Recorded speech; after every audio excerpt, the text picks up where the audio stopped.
Assalamualaikum warahmatullahi wabarakatuh. Halo semuanya, perkenalkan saya Nazma Nabila dengan NIM 235144018, program studi Keuangan Syariah jurusan Akuntansi di Politeknik Negeri Bandung. Pada video kali ini, saya akan membahas tutorial uji asumsi klasik dalam analisis regresi linier berganda. Nah, sebelum itu, teman-teman tahu gak sih kenapa uji asumsi klasik itu penting?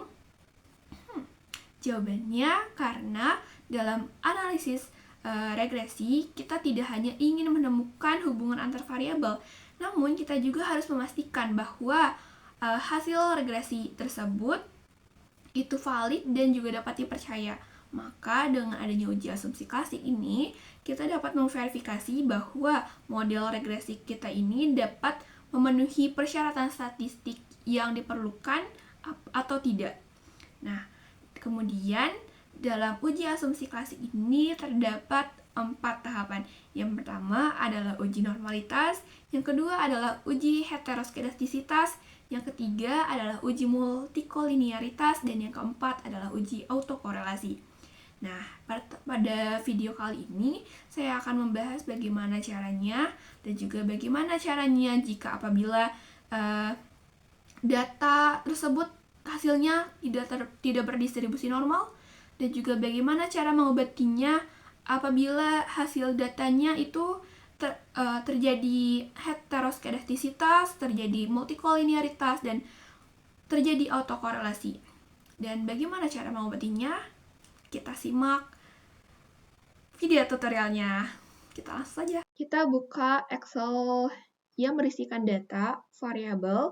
Di sini saya sudah mempunyai variabel dependent dan juga independent.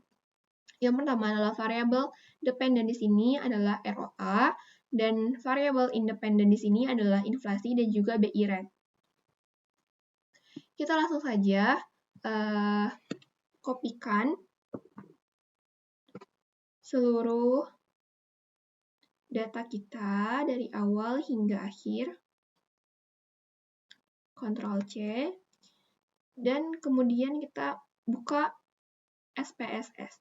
Di sini saya menggunakan IBM SPSS versi 27. Di sini kita langsung kopikan saja. Ctrl V. Nah, di bagian variable view, kita ubah name-nya jadi Y, X1, dan X2. Di sini labelnya adalah ROA, ini adalah inflasi, dan yang X2 adalah BI rate. Dan measure-nya kita pilih scale semua. Oke. Nah, sebelum kita melakukan uji normalitas, kita harus memunculkan yang namanya residual. Caranya adalah analyze, kita ke regression, terus linear.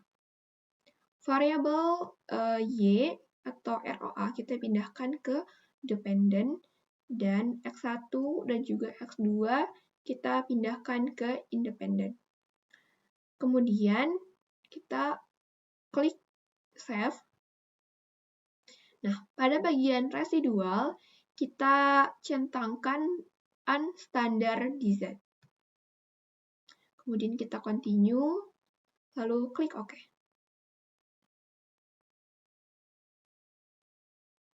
Kemudian di sini muncul residual 1. Kemudian kita akan melakukan uji normalitas. Caranya adalah kita pilih analyze, kemudian ke non-parametric test, kita pilih legacy dialogs, dan pilih one sample KS. Nah, dari hasil residual tadi, kita pindahkan ke test variable list. Lalu kita klik OK. Nah, kemudian ini sudah muncul ya hasilnya teman-teman. Kita lihat di tabel one sample Kolmogorov-Smirnov test. Untuk uji normalitas, kita harus menganalisis yang ini, asim sig tutel sebesar 0,078. Kita kopikan dulu saja ke Word.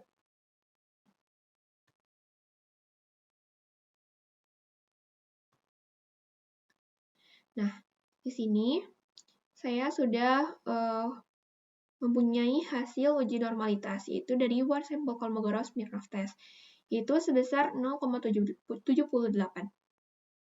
Nah, di sini bagaimana sih caranya itu dapat dikatakan normal atau tidak?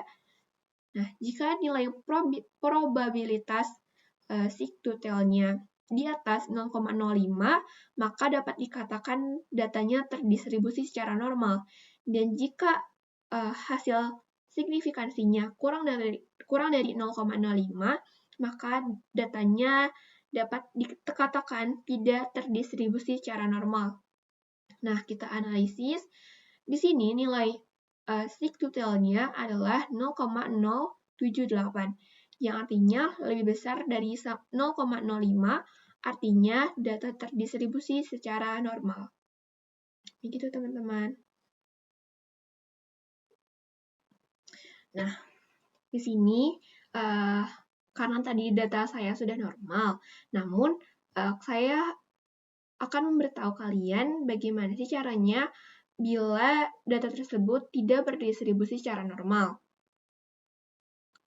Yang pertama, cara mengobatinya adalah kita membuat transform dari variabel-variabel kita. Yang pertama, kita klik transform, kemudian compute variable.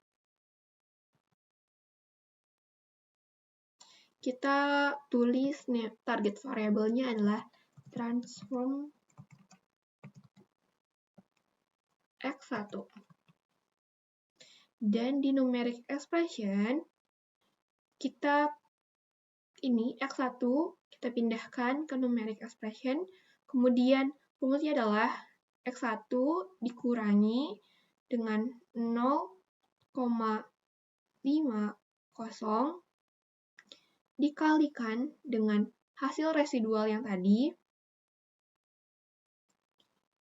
terus kita klik OK. Kita klik OK.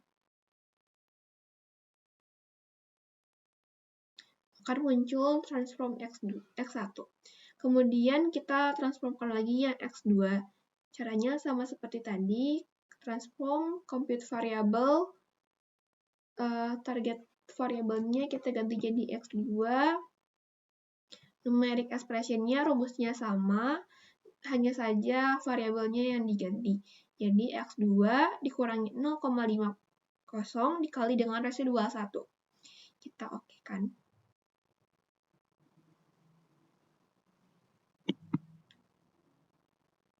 Nah, kemudian dari hasil transform ini, kita residualkan kembali. Caranya adalah analyze regression, linear. Kita reset dulu ini. Nah, kemudian variabel y-nya kita pindahkan ke dependent, dan transform x1 dan juga transform x2 kita pindahkan ke independent. Kita klik save. Nah, pada bagian residual kita centangkan unstandardized. Kita klik continue, kemudian OK. Nah, di sini muncul residual 2. Kemudian, kita langsung saja menguji normalitas yang keduanya. Caranya adalah analyze, kemudian ke non-parametric test, legacy dialogs, dan one sample KS. Di sini kita reset dulu, dan masukkan yang residual 2. Kita pindahkan ke test variable list, dan klik OK. Nah, nanti akan muncul uji normalitas one sample Kolmogorov Smirnov test yang baru. Nah, di sini nantinya akan menjadi distribusinya akan menjadi normal. Jika teman-teman uji normalitas yang pertama tadi itu datanya tidak berdistribusi normal dan diobati dengan cara yang tadi menggunakan transform, hasilnya akan menjadi normal. Seperti itu, teman-teman. Kita akan menguji heteroskedastisitas. Kita akan memunculkan lagi yang namanya residual. Caranya adalah analyze, regression, linear. Nah, kita reset dulu. RO variabel Y-nya kita pindahkan ke dependent, dan variabel X1, X2 kita pindahkan ke independent. Kita klik save. Pada residual kita unstandardized, continue, dan OK. Akan muncul residual 1. Nah, kemudian kita harus mengabsolutkan residual kita ini. Caranya adalah transform, compute variable, kita reset dulu. Target variabelnya kita isi ABS. Numeric expression-nya adalah kita pilih ke function group. Kita klik arithmetic. Di sini ada di functions and special variables, ada ABS, kita klik 2 kali, akan muncul di numeric expression. Kemudian tanda tanya ini kita ganti dengan residual kita ini, residual 1. Kita pindahkan. Nah, sudah seperti ini, kita klik OK.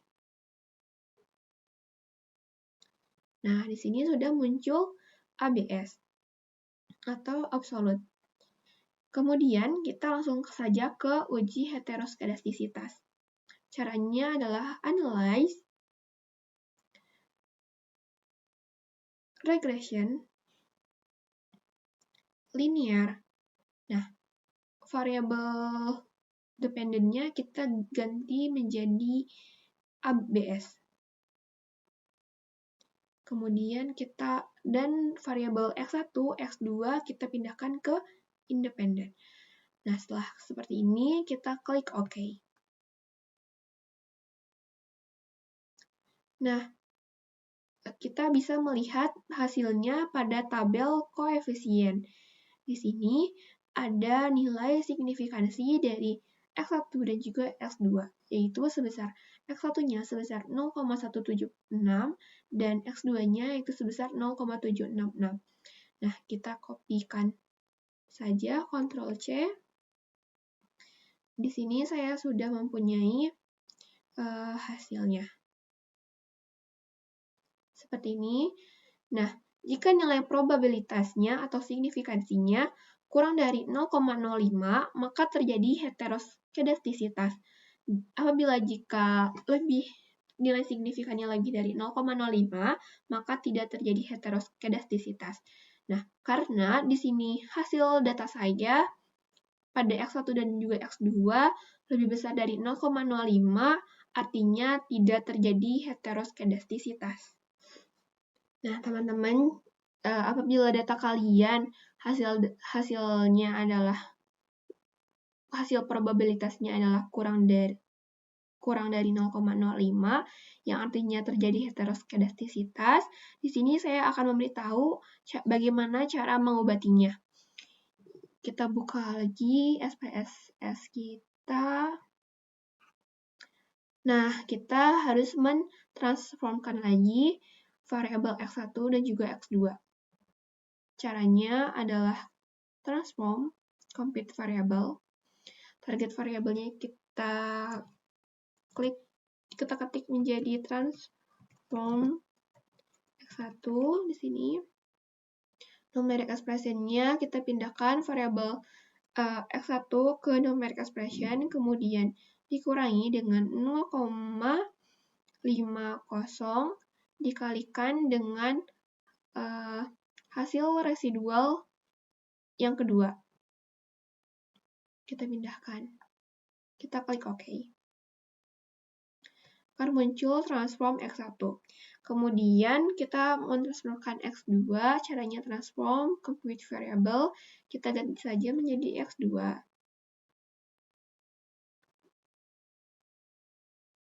X2-nya pindahkan. Nah, di sini tetap menggunakan residual 2. Kita klik OK. Nah, akan muncul transform X2. Nah, setelah ditransformkan, kita harus meresidualkan lagi hasil transform ini. Caranya adalah analyze, regression, linear. Nah, di sini kita reset dulu. Variabel Y-nya kita pindahkan ke dependent, variabel transform X1, dan transform X2 kita pindahkan ke independent. Terus kita klik save. Pada residual, kita klik on standard design, continue, dan klik OK. Akan muncul residual 3. Nah, hasil residual 3 ini kita absolutkan lagi. Caranya adalah transform, compute variable, kita reset dulu, kita ketik target variabelnya yang menjadi ABS, pada numeric expression-nya kita pilih di function group di arithmetic. Pada ini kita pilih ABS, klik 2 kali. Kemudian akan muncul di numeric expression. Ganti tanda tanya ini menjadi, nah residual 3 ini kita pindahkan ke numeric expression. Residual 3 ya teman-teman. Kita klik OK. Kita cek accessing variable, klik OK. Nah, ntar di sini ABS-nya akan berubah. Nah, kita uji lagi heteroskedastisitasnya. Caranya adalah analyze, regression, linear. Kita reset dulu. Nah, variabel ABS ini kita pindahkan ke dependent. Kemudian variabel X1 dan juga X2 kita pindahkan ke independent. Kemudian kita klik OK. Nah, kita lihat di tabel koefisien. Nah, di sini, karena data saya tadi sudah tidak terjadi heteroskedastisitas, namun apabila data teman-teman terjadi heteroskedastisitas, data di signifikansi ininya akan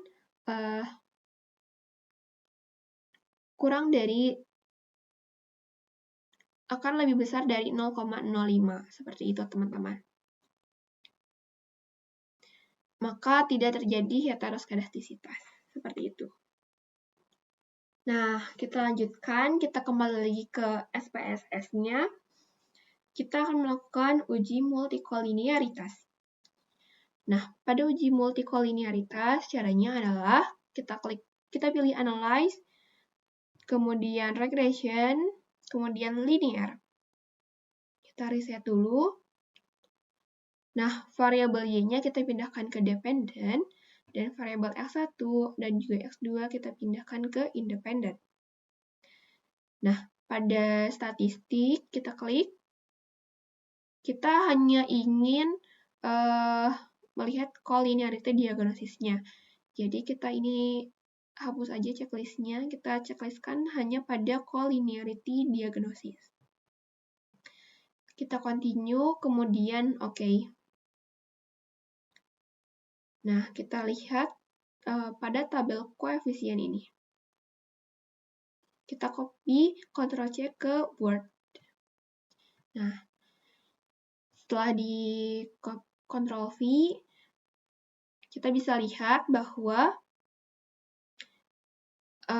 ada hasil uji multikolinearitas, yang dimana apabila nilai tolerance lebih besar dari 0,1 dan juga nilai VEF yaitu kurang dari 10, maka tidak terjadi multikolinearitas. Nah, apabila nilai tolerance-nya kurang dari 0,1 dan juga VEF-nya lebih besar dari 10, maka terjadi multikolinearitas. Nah, dari hasil data analisis tadi, nilai toleransinya adalah 0,995, yang artinya di atas 0,1. Dan nilai VIF-nya adalah 1,005, yang artinya kurang dari 10. Maka dari uji ini adalah tidak terjadi multikolinearitas. Nah, apabila hasil ujinya di teman-teman itu terjadi multikolinearitas, cara mengobatinya adalah dengan cara kita kembali lagi ke SPSS tadi. Nah, kemudian kita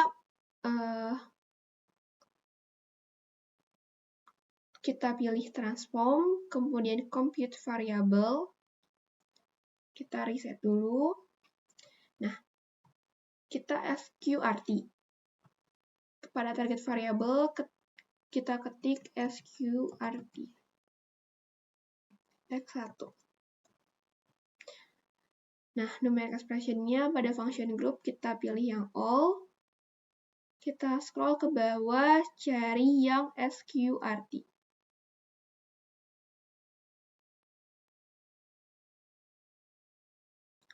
Nah, ini kita klik 2 kali, akan muncul di numeric expression. Nah, kita pindahkan X1 ke numeric expression-nya ini. Nah, jadi seperti ini. Klik OK. Nah, di sini akan muncul SQRT X1. Nah, kita SQRT-kan X2 dan juga Y-nya juga.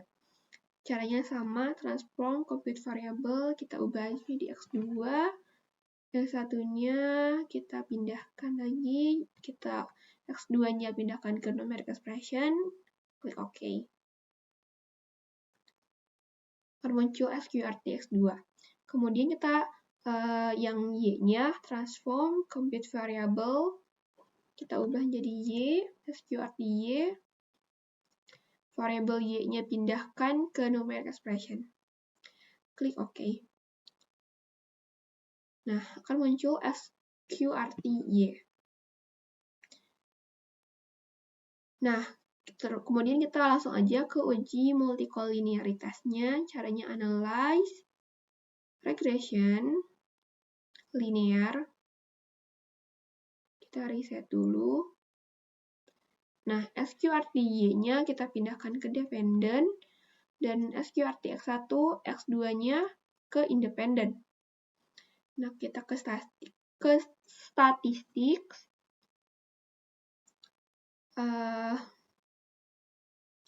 Kita hanya ingin mencentangkan collinearity diagnostic. Kita continue, dan klik OK. Nah, kita lihat pada tabel koefisiennya di sini. Nah, nanti apabila teman-teman yang tadinya terjadi multikolinearitas akan hasilnya menjadi tidak terjadi multikolinearitas, seperti itu. Kita lanjutkan ke uji autokorelasi.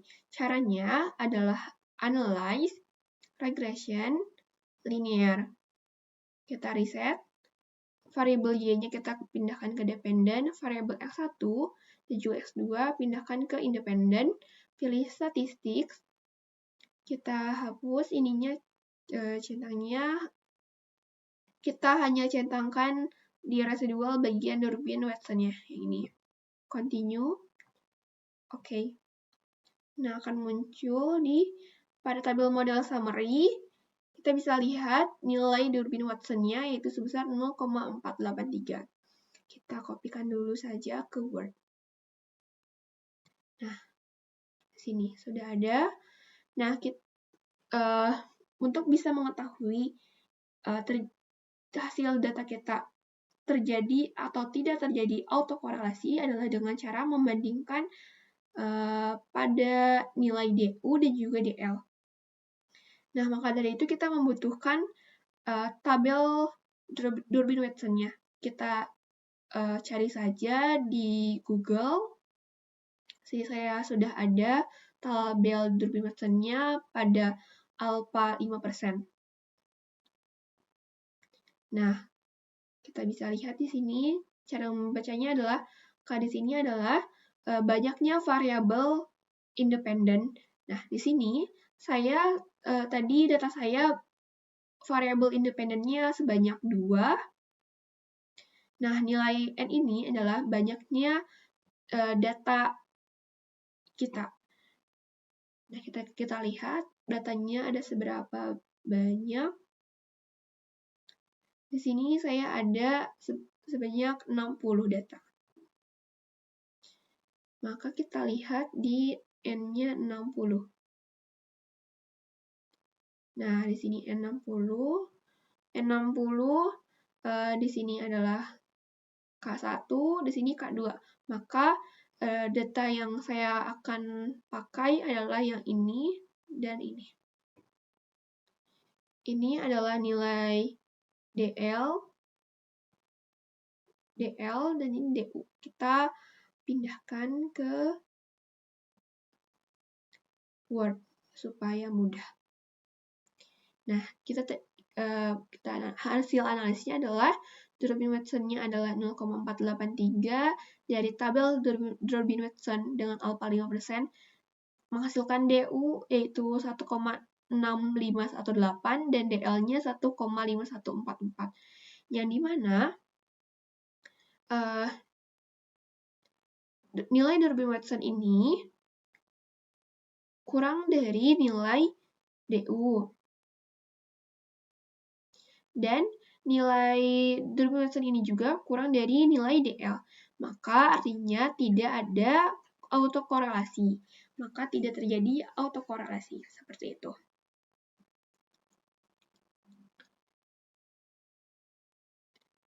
Nah, apabila hasil data teman-teman itu terjadi autokorelasi, cara mengobatinya adalah dengan cara kita buka lagi SPSS-nya.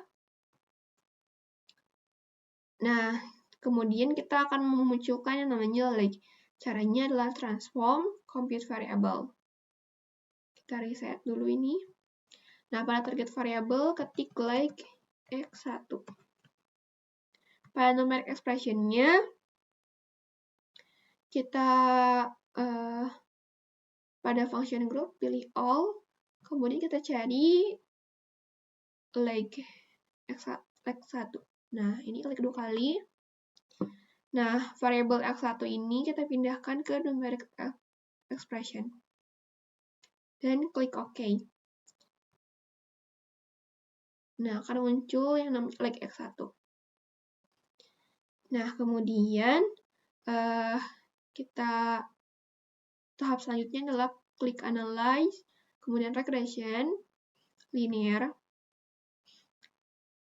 Nah, kemudian variabel y-nya pindahkan ke dependent, like x1-nya pindahkan ke independent, terus kemudian kita OK.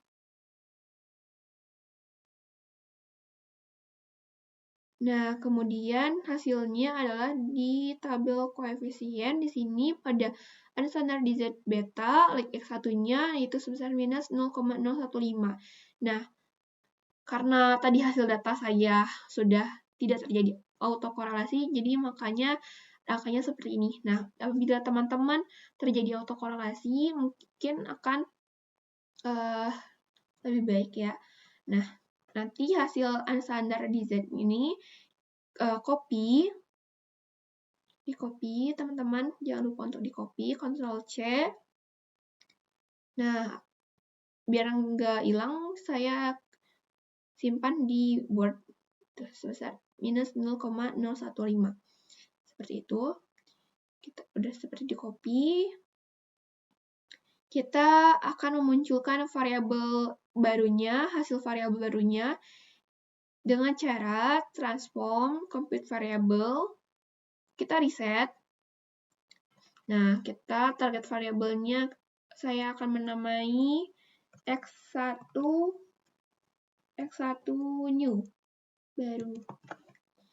Nah, caranya di numeric expression, caranya adalah x1 ini kita pindahkan ke numeric expression, dikurangi dalam kurung. Nah, kita Ctrl V, hasil tadi dikalikan dengan like x1, pindahkan ke numeric expression. Klik OK. Akan muncul x1 new, Dan begitu pula untuk X2 dan juga Y. Kita pilih transform, compute variable, ininya ganti jadi X2, numeric ekspresinya juga jangan lupa. Nah, ini tetap lagi X1 ya teman-teman, klik OK. Karena muncul X2 new. Kemudian kita buat yang Y, transform, compute variable, sini Y, variabelnya kita ganti menjadi variabel Y, pindahkan ke domain expression. Oke. Nah, akan muncul seperti ini. Nah, kita langsung analisis lagi, caranya analyze, regression, kemudian linear. Kita reset dulu. Kita pilih yang ini, variabel Y barunya pindahkan ke dependent, dan variabel X1 yang baru dan juga X2 yang baru pindahkan ke independent. Kemudian kita klik statistik, kita hapus aja centangnya, kita hanya butuh yang residual Durbin Watsonnya saja. Kita centangkan, continue, dan OK. Nah, nanti bisa dilihat di bagian model summary, tabel model summary. Nah, ini. Nanti tinggal dibandingkan lagi dengan di tabel Durbin Watson alpha 5%. Seperti itu. Sekian video tutorial mengenai uji asumsi klasik dalam analisis regresi linear berganda. Semoga video ini bermanfaat. Sekian dari saya. Wassalamualaikum warahmatullahi wabarakatuh. Sampai jumpa.